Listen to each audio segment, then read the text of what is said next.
जय हिंद साथियों, मैं अधिवक्ता जितेंद्र कुमार और आज पुनः आप सभी को मेरे यूट्यूब चैनल सरकारी मंजिल पे स्वागत है। और आज हम लोग 2023 के तमाम जो महत्वपूर्ण घटनाक्रम है जिनसे करेंट हो सकते हैं उनको हम लोग आज पढ़ेंगे, उनके बारे में आज जानेंगे। क्योंकि बिहार पुलिस के एग्जाम में 2023, 2024, 2025 तीनों वर्षों से क्वेश्चन आ रहे हैं, तो उसी को मद्देनजर रखते हुए हम लोग 2023 में आने वाले जो प्रश्न महत्वपूर्ण प्रश्न हैं, 2023 से जुड़े हुए जो महत्वपूर्ण प्रश्न हैं जो करेंट के हो सकते हैं प्रश्न, उन पर हम लोग चर्चा करने जा रहे हैं। तो आइए वीडियो में बने रहते हैं और देखते हैं हम लोग। हमारा पहला प्रश्न है, पहला टॉपिक हमारा है, जनवरी महीने से हम लोग स्टार्ट कर रहे हैं, जनवरी से दिसंबर तक का हम लोग सफर तय करेंगे। इसमें कह रहा है कि राष्ट्रपति द्रौपदी मुर्मू, अभी वर्तमान हमारे राष्ट्रपति जो हैं उनका नाम है द्रौपदी मुर्मू, ये हमारे अभी देश के वर्तमान के राष्ट्रपति हैं, द्वारा जयपुर में संविधान पार्क, मयूर स्तंभ, राष्ट्रीय ध्वज स्तंभ, महात्मा गांधी एवं महाराणा प्रताप की प्रतिमाओं का उद्घाटन किया गया। अब पूछ सकता है इसमें से कोई भी प्रश्न आपको कि संविधान पार्क की शुरुआत कहाँ हुई है। तो संविधान पार्क की शुरुआत हुई जयपुर। जयपुर किस राज्य में है? तो ये राजस्थान में है। वैसे ही पूछ सकता है मयूर स्तंभ के बारे में, तो मयूर स्तंभ भी आपका कहाँ है? तो मयूर स्तंभ भी आपका जयपुर में है। राष्ट्रीय ध्वज स्तंभ या महात्मा गांधी या महाराणा प्रताप का जो प्रतिमा है, ये देखिए तमाम एक साथ लोग जो हैं इनकी प्रतिमाओं का उद्घाटन किया गया है द्रौपदी मुर्मू के द्वारा, जो कि हमारे देश के अभी वर्तमान के राष्ट्रपति हैं।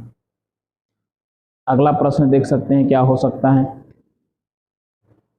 तो अगला प्रश्न हो सकता है आपका कैप्टन शिवा चौहान। कैप्टन शिवा चौहान जो है ये हैं कैप्टन शिवा चौहान, जो सियाचिन ऑपरेशनल रूम में तैनात होने वाली प्रथम महिला अधिकारी हैं। यानी सियाचिन में ऑपरेशनल रूम में तैनात होने वाली, यानी वहाँ ड्यूटी करने वाली देश की पहली महिला अधिकारी बनी है, जिनका नाम है कैप्टन शिवा चौहान। भारतीय सेना में कह रहा है कि इतिहास में पहली बार, मतलब अभी तक के हिस्ट्री में पहली बार ऐसा हुआ है कि एक महिला अधिकारी जो दुनिया के सबसे ऊंची युद्ध क्षेत्र, सबसे ऊंचाई पे है आपका सियाचिन ग्लेशियर, ठीक है, तो सियाचिन क्षेत्र पर तैनात किया गया है। ये महिला अधिकारी सेना के फायर एंड फ्यूरी कॉर्प्स की कैप्टन शिवा चौहान है। यानी किस सेना अधिकारी की है? तो फायर एंड फ्यूरी कॉर्प्स की कैप्टन है। ये भी चीज़ याद रखना है। देश की प्रथम महिला कौन है, कहाँ उन्हें तैनात किया गया है, ये भी चीजें आपको याद रखनी है।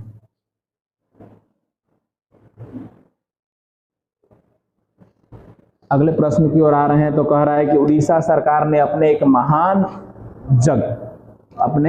महान जगह मिशन के लिए कह रहा है कि वर्ल्ड हैबिटेट अवार्ड्स 2024 जीता। अब क्या ये अवार्ड था?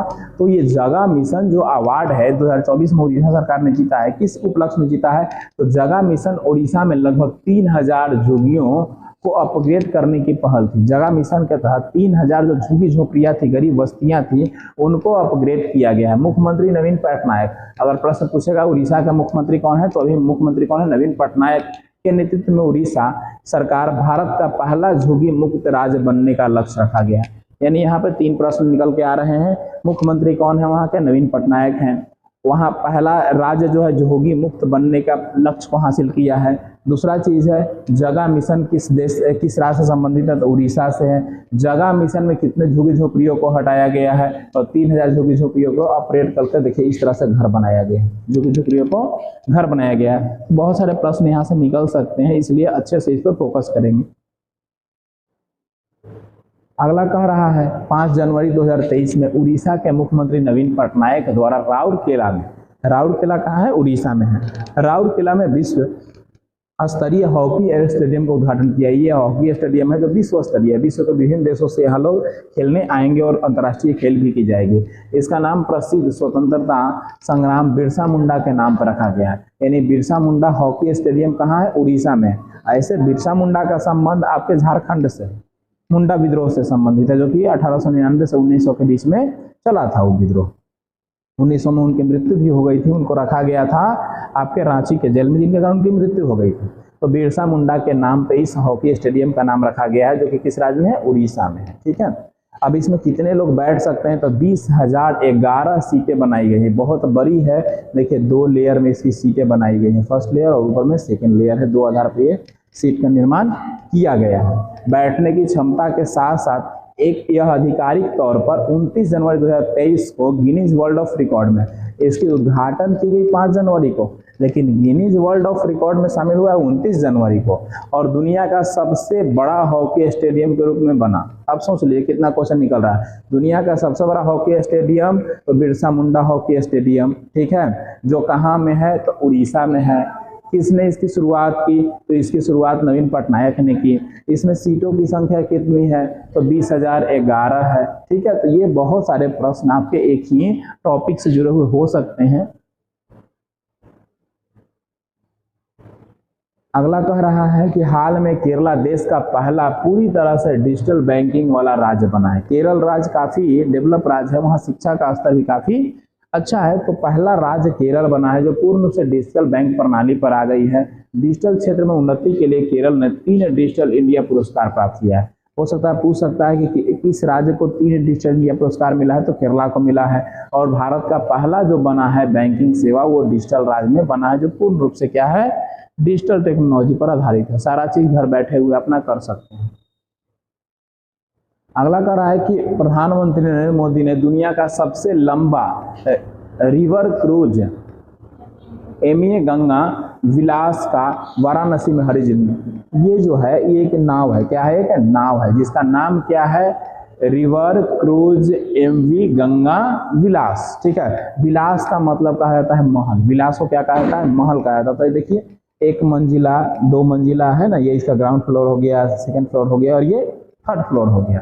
तो एक विला टाइप का बनाया गया, एक बहुमंजिला घर बनाया गया है जिसको हरी झंडी यानी इसकी शुरुआत किए हैं। इसकी लंबाई 625 मीटर, कितनी लंबाई है, 625 मीटर है। ये वाराणसी से बांग्लादेश होते हुए असम के डिगबोई तक 3200 किलोमीटर दूरी तय करेगा। यानी कहाँ से कहाँ तक जाएगा, तो अगर किसी व्यक्ति को बनारस से जाना है बांग्लादेश, या बांग्लादेश से होते हुए ये आपके असम में जाएगा, है ना, असम में पहुंचने का काम करेगा आपको। ये काफी लंबा 3200 किलोमीटर का दूरी क्या करेगा, तय करेगा, है ना। यानी बनारस से कहाँ होगा, बनारस से नदियों से होते हुए क्या होगा, है ना, बांग्लादेश में आएगा। बांग्लादेश से कहाँ जाएगा, ये असम को जाएगा। गंगा नदी से होते हुए जाएगा क्योंकि गंगा नदी है ना। कह रहा है कि एमवी गंगा विलास 51 दिनों में भारत के 5 राज्यों को करते हुए बांग्लादेश के कुछ हिस्सों से होकर 3200 किलोमीटर की यात्रा करते हुए ये उत्तर प्रदेश के वाराणसी में अपनी यात्रा शुरू करेगी और बांग्लादेश से होते हुए असम के डिगबोई तक पहुंचेगी। यानी ये कुल कितने राज्यों को करेगी, 5 राज्यों को। कितने राज्यों को, 5 राज्य और एक को देश बांग्लादेश। और कितना दिन में सफर तय करेगा, ये 51 दिन में करेगा, ठीक है। और इसकी शुरुआत होती है वाराणसी से और पहुंचता कहाँ है, असम के डिगबोई। असम के डिगबोई में पहुंचने का काम करेगा। ये भी महत्वपूर्ण प्रश्न हो सकते हैं आपके। अगला प्रश्न आपका कह रहा है कि 23 जनवरी को नेताजी सुभाष चंद्र बोस की जन्मदिन, उनको 23 जनवरी का जन्मदिन होता है जिसको हम लोग पराक्रम दिवस के रूप में मनाते हैं प्रत्येक साल। पराक्रम दिवस के रूप में प्रत्येक साल 23 जनवरी को मनाते हैं के अवसर पर प्रधानमंत्री नरेंद्र मोदी ने अंडमान निकोबार द्वीप समूह के 21 द्वीपों का नाम परमवीर चक्र विजेताओं के नाम पर रखा है। सोचिए, परमवीर चक्र जो विजेता लोग हैं उनके नामों पर क्या रखा गया है, 21 गो द्वीप समूह को। ये सब क्या है, द्वीप है, टापू है। ये आपका पूरा का पूरा यानी अंडमान निकोबार द्वीप समूह है। अभी जहां जहां आपको हरा हरा दिख रहा है टापू टाइप का, ये पूरा नदी है और इस नदी का पानी भी है, लेकिन ये सब क्या है, ये सब जो दिख रहा है आपको क्या है, टापू है जहां लोग रहा करते हैं। तो टापू का नाम दिया गया है इसके जन्मदिन के शुभ अवसर पर सुभाष चंद्र बोस के और परमवीर चक्र विजेताओं, जो भी परमवीर चक्र जीते हैं लोग, ठीक है।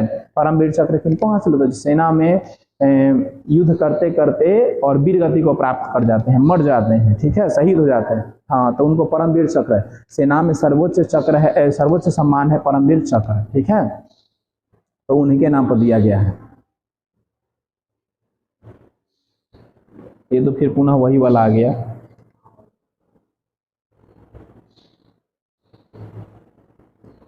ये भी एक महत्वपूर्ण प्रश्न है आपका। कह रहा है कि दिल्ली के राष्ट्रपति भवन की स्थित, राष्ट्रपति भवन जहां दिल्ली में है उसमें स्थित एक मुगल गार्डन के नाम से एक बहुत बड़ा बगीचा था, बहुत बड़ा गार्डन था, ठीक है, जो 15 एकड़ में फैला हुआ था। कह रहा है कि उसका नाम बदल करके अमृत उद्यान कर दिया गया है। यानी मुगल गार्डन का नाम बदल करके क्या कर दिया गया है, अमृत उद्यान। हम यहाँ गए हैं, हम देखे भी हैं, 15 एकड़ में फैला हुआ यह गार्डन इतिहास में आज़ादी के काफ़ी पहले से है। यानी मुगल सब बनाया था तो आज़ादी से पहले ही बनाया था ना, वो 1526 में आया और 1857 तक चला। अगर लास्ट में ही बनाया होगा तो समझिए 1857 के आसपास का होगा, तो आज़ादी से काफ़ी पहले का है। गार्डन की खूबसूरती ऐसी है कि इसमें राष्ट्रपति भवन की आत्मा कहते हैं, यानी राष्ट्रपति भवन ये आपका हो गया और यहाँ ये गार्डन है, ठीक है, बहुत बड़ा गार्डन। 15 एकड़ आप समझ सकते हैं कितना एरिया होता है, ठीक है। तो ये इसे कहते हैं राष्ट्रपति की आत्मा। अमृत उद्यान में गुलाब, ट्यूलिप समेत विभिन्न फूलों में 250 से अधिक प्रसिद्ध किस्में हैं, यानी 250 से अधिक प्रजातियों के फूल यहाँ डिफरेंट टाइप के लगाए गए हैं। और यहाँ सबसे यूनिक चीज़ क्या है कि यहाँ इसमें सर्वश्रेष्ठ गुलाब हैं और इसके अलावा गुलाब में हरा गुलाब है। कैसा गुलाब है ना, हरा गुलाब भी पाया जाता है, यानी वो संस्करण करके एक नया गुलाब, हरा गुलाब कहाँ पाया जाता है, तो आपके राष्ट्रपति भवन के सामने जो अब जो है अमृत उद्यान है उसमें पाया जाता है। इस उद्यान में कई प्रकार के पक्षी भी रहते हैं और यहाँ मोर भी रहता है। 15 एकड़ है तो समझ लीजिए कि बहुत बड़ा गार्डन हो जाएगा। तो यहाँ दोनों चीजें रहती है, आपके पक्षी भी रहती है और आपके मोर भी रहते हैं। और हरा गुलाब याद रखिएगा, सर्वश्रेष्ठ गुलाब भी रहता है, इसमें 250 से अधिक गुलाब पाए जाते हैं। हरा गुलाब किस उद्यान में है ये आप जान सकते हैं। अगला कह रहा है कि गणतंत्रता दिवस यानी गणतंत्रता मतलब 26 जनवरी के परेड 2023 में उत्तराखंड में झांकी, सर्वश्रेष्ठ झांकी। देखते हैं लाल किला पर झांकी निकलती है, आप लोग देखते होंगे टीवी उवी में तो देखते होंगे झांकी निकलती है। तो उत्तराखंड का जो झांकी था ना, ये सबसे बेहतरीन झांकी था जिसको सर्वश्रेष्ठ झांकी का पुरस्कार दिया गया है। 2023 के परेड में उत्तराखंड के झांकी को सर्वश्रेष्ठ झांकी का प्रमाण दिया गया। गणतंत्रता दिवस के परेड में 23 झांकियां प्रदर्शन में थी। कितनी थी? 23 थी, जिसमें सबसे सर्वश्रेष्ठ कौन था? उत्तराखंड वाला था। कर्तव्य पथ पर इस वर्ष की गणतंत्रता दिवस के परेड में उत्तराखंड के वन्य जीव एवं धार्मिक थीम वाली झांकी को शीर्ष पुरस्कार से सम्मानित किया गया है। इस समारोह में मिस्र के राष्ट्रपति अब्देल फतह अल सीसी मुख्य अतिथि थे। 2023 के जो परेड था, हमारा गणतंत्रता दिवस था, उसमें मुख्य अतिथि कहाँ के? मिस्र के राष्ट्रपति थे, नाम था अब्देल फतह अल सीसी। तो ये भी प्रश्न इंपॉर्टेंट है, ठीक है। और फोकस क्या था? वन्य जीव और धार्मिक थीम को निकाला गया झांकी। और कितनी झांकियां थी? 23। प्रमुख कौन रहे? उत्तराखंड की झांकी रही।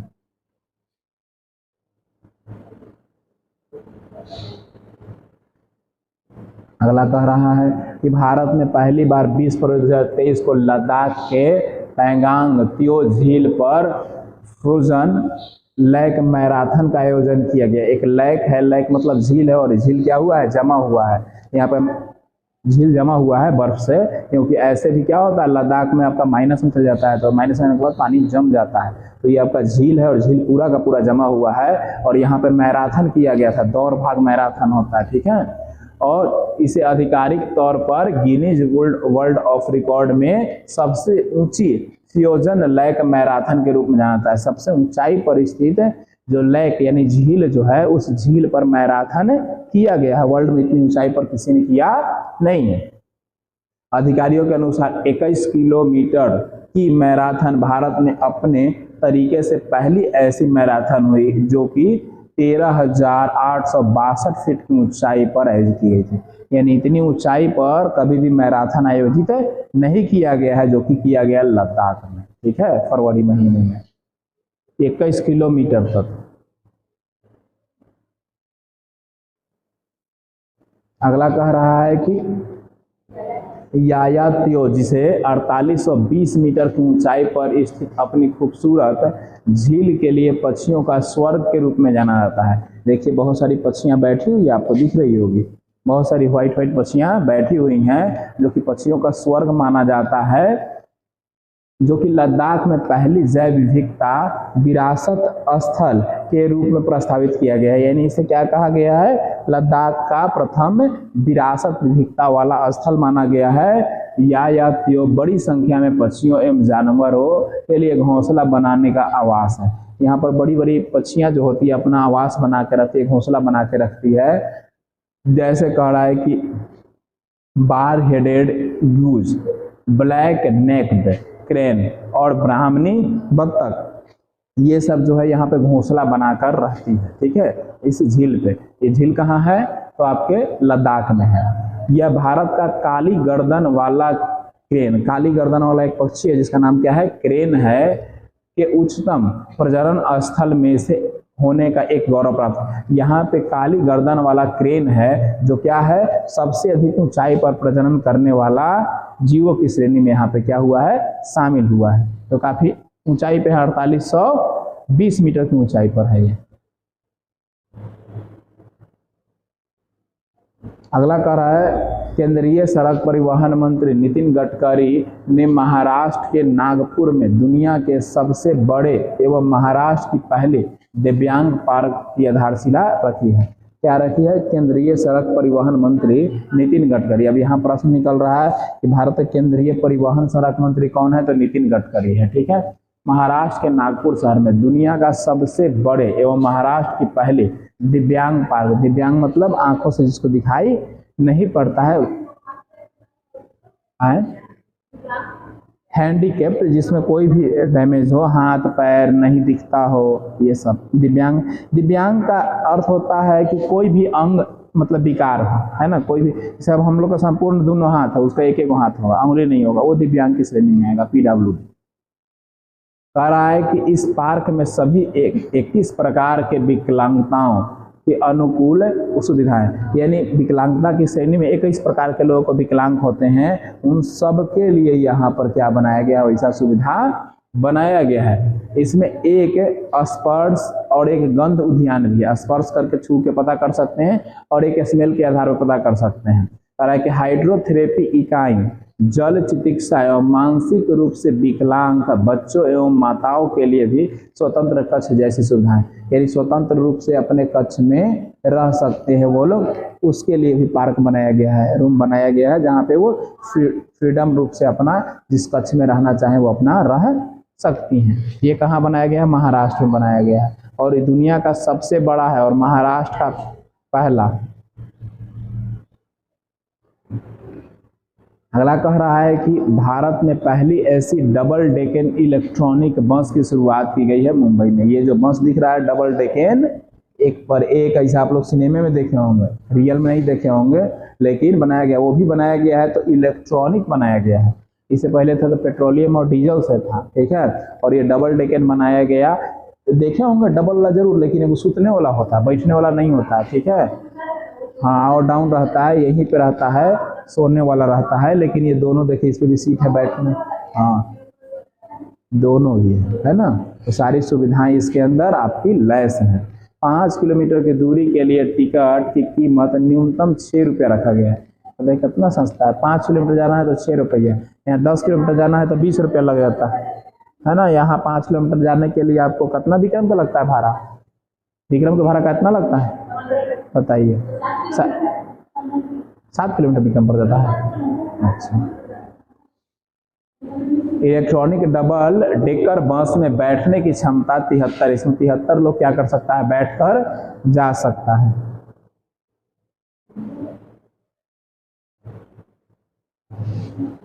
अगला कह रहा है कि राष्ट्रपति द्रौपदी मुर्मू द्वारा दूसरी भारतीय चावल कांग्रेस 2023 का उद्घाटन कटक में किया गया। कटक कहाँ है? उड़ीसा के अंदर है। कहाँ है? उड़ीसा। अब कह रहा है कि राइस कांग्रेस ने राष्ट्रीय खाद्य सुरक्षा एवं वैश्विक खाद्य संकट से बदलने के लिए मौसम के आधार पर चावलों के उत्पादन वृद्धि समेत विभिन्न विषयों पर चर्चा की है, यानी मौसम के साथ बदल सके ऐसी चावल बनाई गई है, उत्पादन भी अधिक होगा। कटक के कह रहा है कि सिल्चर सिटी कहा जाता है। कटक को क्या कहते हैं हम लोग? सिल्चर सिटी के नाम से भी जानते हैं। सिल्वर है, अच्छा, सिल्वर सिटी के नाम से जानते हैं। इसके आसपास कर रहा है कई विरासत मूल्य जैसे जगन्नाथ मंदिर, कटक से कितना है? 74 किलोमीटर दूर है। कोणार्क शहर कटक से 65 किलोमीटर दूर है। नंदन कानन राष्ट्रीय उद्यान, चिल्का झील आदि मौजूद है। यानी इस स्थल से इतनी दूरी पर यह सब पर्यटन स्थल है जहाँ पे लोग जाके अपना घूम सकता है। अगला कह रहा है कि फरीदाबाद में उपराष्ट्रपति जगदीप धनखड़, कौन है उपराष्ट्रपति अपने देश के? जगदीप धनखड़ ने 4 फरवरी को 36वें सूरज कुंड अंतर्राष्ट्रीय शिल्प मेला का उद्घाटन किया। सूरज कुंड अंतर्राष्ट्रीय शिल्प मेला का उद्घाटन जगदीप धनखड़ के द्वारा फरीदाबाद में किया गया है। सूरज कुंड मेले हर साल एक प्रतिभागी राष्ट्र और एक थीम स्टेट होता है। क्या होता है? हर साल एक प्रतिभागी, मतलब वहाँ कंपटीटर लोग अपना अपना ला के नए नए चीज को लगाते हैं, सजाते हैं, तो एक थीम होता है। इस वर्ष के लिए कह रहा है कि संघाई सहयोग संगठन साझेदार राष्ट्र। कौन है? संघाई। संघाई कहाँ का है? चीन का है। ठीक है, इसमें 25 देश शामिल हुए हैं। इसमें कितना देश शामिल हुआ? 25। अपना अपना सब लोग बनाया अलग अलग चीज को, है ना, प्रदर्शनी के लिए। जबकि 8 पूर्वोत्तर राज्य अर्थात अरुणाचल प्रदेश, नागालैंड, सिक्किम, असम, मणिपुर में